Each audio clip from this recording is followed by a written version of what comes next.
Joe, how's things going this year? It's such a beautiful part of the world. I love coming down here. Yeah, well, we picked a beautiful morning for it, but yeah, this is the office. It's all right, isn't it? It's so nice to see the atmosphere here. Is that something that you and your dad are sort of really keen to sort of impress on the staff? Because everyone seems to have a big smile on their face. Yeah, I guess so. It's this has been sort of like a work in progress for the last 20 years. Kim was a massive part of setting it all up, and nothing's really changed as well. And we'd like to think we've got a good environment. I think it shows off on the owners, on the staff, on everybody. So yeah, we've got a great bunch of staff at the moment. It's always nice to work with them. It's been a really tough year for everyone, but particularly tough year for you and your dad. Obviously, you mentioned Kim. Devastating news that. How has 2020 been for you down here? Well, it's not easy for anybody, but Kim's losing Kim was a massive shock. It happened within a month of her getting diagnosed with cancer, and it's it hits you for six. It's something that like you were least expecting. It happened so quickly, but at the same time, she put a lot of hard work into setting this up, and we weren't just going to lie down and lose it all overnight, sort of thing. So she was a big part of setting this whole yard up and tireless work, and she's drilled that into a lot of the staff anyway, as you can see. So it was a difficult summer. There's no two ways about it, but it was difficult for everybody in different circumstances, and we're lucky with racing. I think racing's been fantastic in getting it all back going, and we've been lucky. We've had a business that's been running the whole way through. And I suppose going into this year, you obviously want to do really well for you, for your dad, for the team. But now I suppose that every time you send out a runner, you want to do really well for Kim, who will be watching on, I'm sure. Yeah, exactly. I mean, every time we have a big winner, it gets brought up. I mean, and she won't be forgotten. But we've had quite enough start for us. It was a bit slower for the horses to sort of kick in. Any reason for that? Nothing that we can put our finger on. I just sort of think that the end of March was such a nice spring, and then this COVID came in that we were able to protect the business and the owners and everybody. We were able to turn all the horses out and just stop anybody getting a big bill every month. So we turned them all out. They had an extra month of real good grass, and perhaps it's taken us an extra month to sort of get them fit. I think now most of them are running really consistent. We've had other years where they've flown at the start and they've tailed off a little bit, sort of February, March time. So hopefully they'll be flying through that stage. And hopefully they'll be peaking in time for the King George, where you've got lost in translation. Was his run in the Betfair Chase down to that sort of perhaps just taking a bit of time to come into himself, or was it the ground? What would you make of his run at Haydock? Well, he'd been away for a gallop, so because this year we didn't have a prep run, because there isn't, unless you go to the Charlie Hall, there isn't a prep run for him, and he wouldn't have been ready for that. So he'd been away for a gallop, so there was no excuses going into it. We'd done everything we'd wanted him to do, but it's funny, for a big horse who's 17 hands and very powerful, you'd think he'd have no problem at all handling sort of heavy ground, but Robbie's always maintained he's better on sort of good to soft ground, and he's been to Haydock twice on what turned out to be heavy ground, and he pulled up both times. So I think it's just mainly down to the ground. We've been through everything, just ticking boxes for our own peace of mind, really, since, and he's absolutely fine. So the forecast looks quite nice as we lead up to the King George, and hopefully he can bounce right back. I mean, there isn't a reason for his run, so. He's got an answer, a bit of a question, but he bounced back from his disappointment in the King George last year to his third in the Gold Cup, so the horse is capable of doing that. And that was a run where, as I'm sure you'd say yourself, like the horses didn't fire as much as you would have liked at Cheltenham, but he was a sort of standout for you. That was some run from him. Yeah, it was a really good run. I mean, he was eye-catching. I'm a bit biased, obviously, but he was eye-catching through the race. The way he travelled down the hill, he jumped the last upsides, and he was beaten a length and a half, 2 lengths, So with natural progression, he has obviously got the ability to be very competitive in a Gold Cup. So that is our main target this year. The 3 races are the build up to it. I mean, whether we whether we want him peaking in March. We did enough, we thought, for the Betfair, because that's a big race in its own right, and he's done enough for the King George. But there's also a Gold Cup in March, so which is an aim. How do you get the better of your old boss's horses? Paul's reigning champion, Clanders Oboe, and clearly a talented horse in Surname. Yeah, I mean they're two very good horses, and I mean he's got his horses absolutely jumping out of their skins at the moment. But you can never be afraid of them. I mean, if Paul didn't have them, I mean, when you get to this thing, it's like a pyramid. The horses, the races become fewer and fewer options for those top horses, so they have to clash. So you don't. Nobody wants an easy King George or an easy Gold Cup or any Grade 1 to be an easy race. It's you want it to be competitive. So I hope they all turn up, and what will be will be. And do you want that pre-Cheltenham? Do you want real? I know you've mentioned Lost in Translations, Gold Cup's his target, but do you want those like really competitive races beforehand? Because then it's like you can hype it up all the way to Cheltenham and get there and find out you're not perhaps good enough. So although we won't be taking on the Irish, and then they always come and sort of put us in. Recently have put us in our place, but the horses need to be having those races. They need to get the experience in those races. So no, never been afraid of competition. Who would you be more afraid of though? Clanders Oboe, who's won it twice, or Surname? When you're looking at the race and going through it with Robbie and the team. Yeah, I don't. Clanders Oboe's been there and done it.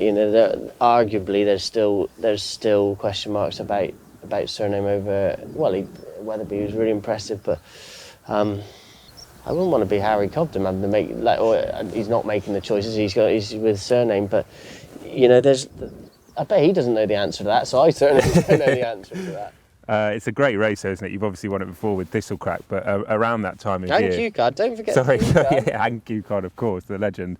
But it's a special race in the calendar, and it must make the Christmas period for you in the racing yard just sort of really special, I suppose. Yeah, it's a huge race, and it's we felt spoilt to have horses good enough to run in it when we first ran Q-Card in it, and then to have been able to win a couple. It's been unreal. I mean, I grew up as a child watching the King George, simple as that, and so to be able to compete in it and to have horses that are good enough to actually win it and be really competitive in it is it's a massive thing. In the atmosphere, I mean, it might be slightly different this year because of the circumstances, but there are going to be some crowds back. But the atmosphere, I think when I was about 18 or 19, I rode in my first one, and it's unreal. The place is alive. It's absolutely electric there. And if you don't enjoy that, you're in the wrong game, to be honest. And the reaction that Q-Card got when he won it. I wasn't actually there for him, so I was at Wincanton because we had 6 runners there. So I watched it on a probably screen. heard the reaction. Well, the reaction at Wincanton, obviously being our local track as well, was pretty crazy. But Paddy, I certainly have watched the replays and that obviously, and Paddy enjoyed it on Q-Card, didn't he? Went down and saw his adoring fans or whatever. But it was pretty incredible at Wincanton. Like I said, there was a lot of people we know that are at Boxing Day at Wincanton, and it just didn't stop at Wincanton, let alone if it being in Kempton. A few ciders drunk that night. Yeah, there was. We actually, on Boxing Day, we always have a Tizzard family get together with all the uncles and aunts and cousins and whatnot.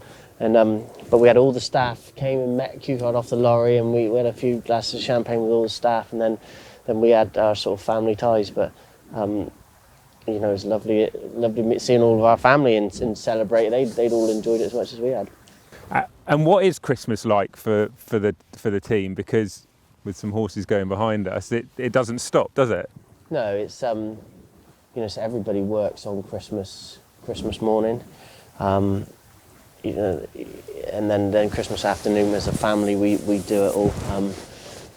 We've got half a dozen Indian boys that work for us that don't go home, so they've stuffed themselves and they're quite happy to come and have a bit of fresh air for an hour as well. But for anybody who works in racing and knows that the Christmas period is a busy time, we've got the Coral Welsh National the following day, and so everybody gets stuck in, and we try and get done as quick as we can Christmas morning so people can go and do their family things, but then they're back, and the Boxing Day's a work day. And it's a lot of people in racing know the sort of what you sign up for, but it is that for national hunt racing, as you mentioned, you've got King George, Welsh National, you've got all these good races to look forward to, and it must be tough for people to have to sort of work through that period when everyone else is off stuffing their faces and having fun. Yeah, Are you mindful of that with the staff and just sort of monitoring it and looking after them and stuff? Yeah, we're mindful of it, but they're told They know what at they're the start signing of up the season, yeah.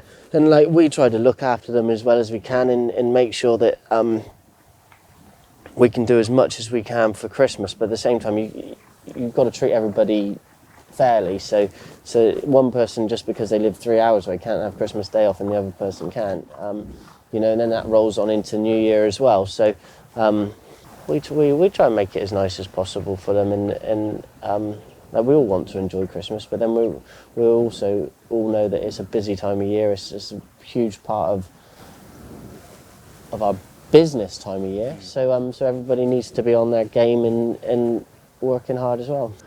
Joe, what are your memories of 1999 and the Arkle win of Flagship Uberalis? Oh yeah, Flagship. He was a good horse, a really good horse.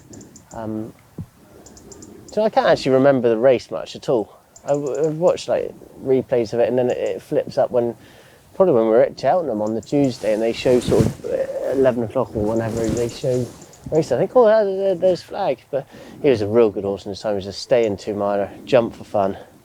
It was all a bit of a blur, to be honest with you. Why is that? You were young. You were a young man at the time. And it was just kind of like that season. The year before, I'd won the Fox Hunters on Earthmover, and then that season, I'd turned professional, and then just slotted straight into riding all these good horses for Paul. And to be honest with you, he had a hell of a year. They weren't getting beaten. I was champion conditional, and it was just like, get on these horses. They all jump brilliant, they gallop brilliant, and just steer them round really. And on Flagship, it just gave me so many highlights that year, and then I couldn't see him ever being beaten in the Arkle, so and he duly didn't. So it was incredible, really. But it just sort of like was all sort of coming as a blur, and it was just happening and what was expected. Really. And you just, because you burst onto the scene and you were such a talent from a young age. Like everyone knew that there was this new kid on the block, if you like. You'd obviously, as you mentioned, won the Fox Hunters.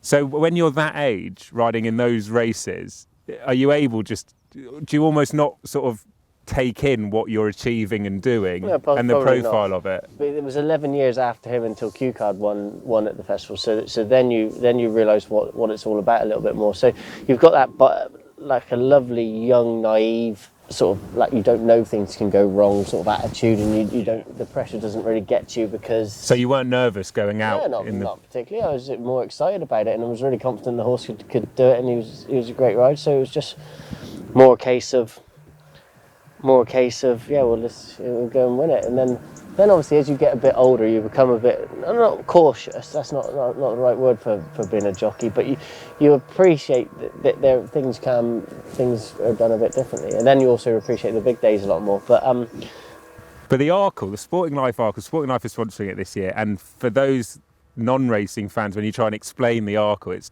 2 miles on a novice round Cheltenham during the festival. I think probably, do you know what? Actually, must be some buzz riding it. Fences. I can remember the first 3 fences. You jump off and you're like straight down at those 3, straight towards the stands. And I remember going to the second and knowing that we had to stand off at it because the next stride was going to be on top of it, and we were motoring down to it. And I remember we stood off it. I just remember thinking, well, that is the quickest I've ever been over a fence. I genuinely remember that, and the furthest I've ever stood off back from a fence. But because you're doing probably 30 plus miles an hour going down to it, and it's sort of make or break. If you don't come one more step, you're on top of the fence and you fall. So the Flagship was real trustworthy, and I do remember the speed. It was the fastest I've ever been down to a fence. That was. And probably the reason why jockeys are jockeys, for that sort of adrenaline rush, and the heart rate must be. The buzz is unreal, and that is why every jockey does it. That winning feeling plus the buzz you get from going that sort of speed down to a fence, and just gets everything pumping, doesn't it?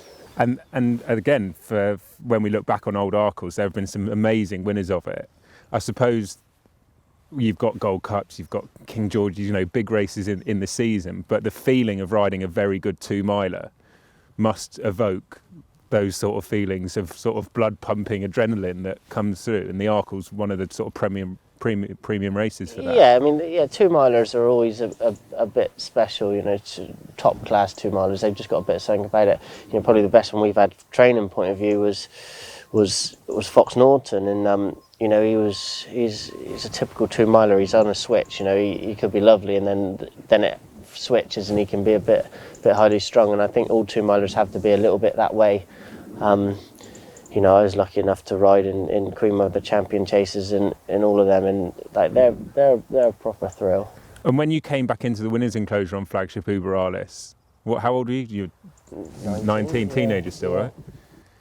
Did you think, I know you wouldn't have thought I've made it, but was that sort of a moment where you went, right, I can do this, and this is my life now for the next 10, 15, 20 years? Yeah, it was incredible. Was that quite a defining win for you?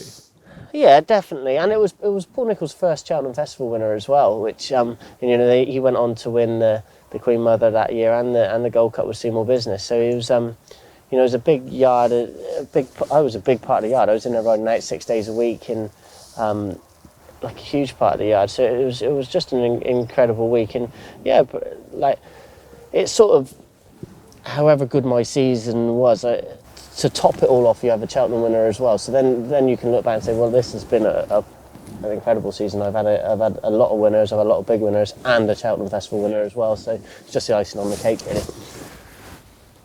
If I can just go through some of your other runners around the Christmas period now. Coral Welsh National, Native River's not going to run, but you might have a few in there, is that right? Yeah, so we kind of decided after Native River ran so well in the Many Clouds that he will probably wait and go for the Cotswold Chase on Trials Day, and then the Gold Cup. It's a big ask for a 10-year-old off 168. So that would leave just Le Mans for Pippin and Christmas in April. It will actually brings, with him coming out, brings Christmas in April just in off of I think like 10-1 or something like that. So he just gets in the race proper. Would he have a chance? I think he would be our best chance. He's creeping up through the handicap, but he was winning all those national type races last year. That he won 2 extreme distances. So he's the sort that might not be the class of a Native River in it, but he gallops all day and he stays all day, and he's got form around the track. And Le Mans for Pippin? Yeah, he ran a blinder at Cheltenham, but he disappointed in the Welsh National Trial last Saturday, and we're not really sure why. It was a bit of a flat run, so had he not run like that, I would have said that he was made for it. But he's very similar to Christmas April. Instead of being like, sometimes you get a bottom of the weight handicap, but if you get a class horse, they can sometimes handle like we won it with Native River and with Elegant Escape off the top weights, because they were a bit better than the rest of the field. But these two are horses that are sneaking in off a 10 stone, and you get plenty win with them with that sort of weight in it. Will we see the big breakaway at Christmas? Yeah, he's so plan is to go to the Cato Star with him on Boxing Day at Kempton. Just got caught out by the race completely not suiting him at Exeter. We were just trying to get experience into the horse and sharpen everything up, and then the race fell apart to a 4-runner race. What was the thinking about the trip with him? Because lots of people after Cheltenham said he's a 3-miler, and then... Yeah, well, Robbie just wanted to sharpen him up, and we just wanted to get him on the track and get some mileage into him and get some experience into him and sharpen it all up. But ended up, like, we could have done with something to take him along and make it all happen a bit quicker, and it didn't happen, and he was just having a big look around. It's only his 5th ever run, and he just showed signs of greenness, and I think once he gets back to a better race with a lead, he'll be much more suited to him. Would you think about putting headgear on him? It would have been mentioned, but Robbie said that he probably doesn't need to do that yet. Once you go down that route, you're going to stay down that route. I think one day he probably will do, but for now, I think it's just immaturity. Then. Yeah, just mentally immature, and if he can sit 3rd or 4th in the lead in the race, he'll be much better. Do you know what he reminds me of? You're going to laugh, but there was a footballer called Adel Taarabt for QPR a while ago, right? I was thinking about this when he was running at Exeter. Did he have red hair? Was he he wasn't. No, he wasn't. He might have dyed it, but he was so skillful and talented, right? But he'd go in and out of games a bit. Yeah. Like he was never there for 90 minutes. And with him, when I watch him, I sort of see him he's got some engine. When he wants to turn it on, he can. Yeah. It's just about piecing it together. Yeah, and we're learning all the time. I mean, the owners were we're disappointed because you got this lovely horses. The sky's the limit. And he's been beaten by when he's a short price odds on favourite. But we're learning all the time with him, and it's not the end of the world. He's in one piece and he can go to the Cato Star. And you still believe in the horse? Yeah, absolutely. Well, there's no reason not to. They went really slow and he got beaten by a speedy horse. Simple as that. Do you think you'll have anything for the Sporting Life Arkle this year? I know Eldorado Allen, yeah. I mean, he ran a bit in the Henry VIII. He got put in his place by the 4-year-olds. But I just wonder if perhaps he had a harder race at Cheltenham than visually it looked. And he ran a bit flat because he never travelled at Sandown. So I think it came back only 3 weeks after a heavy ground race at Cheltenham. It might have just come a bit too soon. But before the Henry VIII, he was our main one, and I think he is quick enough for 2 miles. So I wouldn't necessarily be writing him out. And do you have any sort of Christmas gems, horses you're looking forward to? Perhaps sort of lower profile horses that you think our viewers should keep an eye on? Put me on the spot a bit. I would imagine we'd run a horse called Oscar's Elite sometime again over Christmas. There's an outside chance he might go for the Challow or something like that. He's 2 from 2, looked quite impressive at Chepstow both times. Got to step up, obviously, but he's now won his 2 novice hurdles, so he deserves to take a chance in a graded race sometime over Christmas. And what are your plans here? There was talk of Colin and Joe Tizzard being on the licence. Is that still very much... That's when I read it as well. So did Colin not tell you? No, we hadn't discussed that, but it is. Nice of him. we did actually discuss it a year ago, and when there was 3 of us, and we just said, Dad said, well, we would rather it was sort of Tizzard racing because we're all big parts of it. I do all the entries, speak to a lot of the owners. It's very much a team game. So, Dad is getting older, and it will just be a smooth transformation into whoever's name. It really doesn't make any difference whether it's in my name, Dad's name, both our names, or whatever. We all know our roles, and they speak to me as much as they speak to Dad, and probably more now. So I'm not fussed about having my name on. You're not precious about that. You don't knocking on Dad's door every day. Everybody knows that it's us, So apparently, it's not as straightforward as just to make the phone call and put Colin and Joe. So I thought it'd be a way for me to get my licence without having to do the courses, but apparently not. And when I came down here, I've been down here a few times, but there was a big dairy farm and milking cattle and all this stuff. But you sort of stopped that, didn't you? And then it's become very much racing sort of central here. And clearly that was, when you made that decision, a signal or a statement of intent from you and your dad about the route that you want to go down. And I suppose I was going to ask what your ambitions are, but it's clear from that sort of business decision, let alone anything else, that this is incredibly serious for you yourself. Yeah, we've done that now. We were making a statement. We sold the cows 2 years ago, just over. But we made a statement when we built these barns up here that, this is a serious business, and we sort of like played away behind the scenes of like a dairy farmer with a few horses to start with, but then it got to the stage where we got bigger owners that didn't need to be thinking that cows were taking up any of our time. So it's very much, this is our main business, and we're lucky that it ties in well with the farming that we always had, and we've got all the land that we can use. You see, we develop things up here every year. We got the schooling strip and extra gallop we put in last year, the barns and that. So everything's getting pushed into the racing business all the time. And down here you've obviously got Paul Nicholls, you've got Philip Hobbs not too far away, David Piper. We know that Somerset or the West Country is a massive national hunt part of town as such. When you look at sort of the landscape moving forward for racing, for Tizzard racing, what do you want to achieve? Do you realistically want to be, obviously you want to be champion trainer, do you think you realistically can achieve champion trainer, be it with your dad's name or indeed your name in years to come? Yeah, we'd still be 50 shy numerically of Paul or Dan Skelton or Nicky. So that makes a big difference. But we're lucky that we've seemed to, it hasn't been just like a one-hit wonder horse-wise. Q Card came along and put us on the map, but then Native River and Thistlecrack were right behind, and now we've got Lost in Translation. We've got a particularly strong bunch of novice chasers coming through, like the Big Breakaway, and Eldorado Allen and Fiddler on the Roof and all those horses. So the future bodes well as well, you know. And I was just talking about a novice hurdler, so that's our next one to come up through again. So I think we've got a lovely setup from where we buy our horses with Ross Doyle right the way up through. So if that makes us champion trainer one day, it does. But I would think we would work if we were going to be champion trainers because they all clicked and they won their big races all the way through, rather than numerically we're able to. Because I think we're about 125 horses at the moment, in that sort of not that we're ever going to turn any away, but that's sort of like we're really comfortable with that number. That suits the whole system well as we are.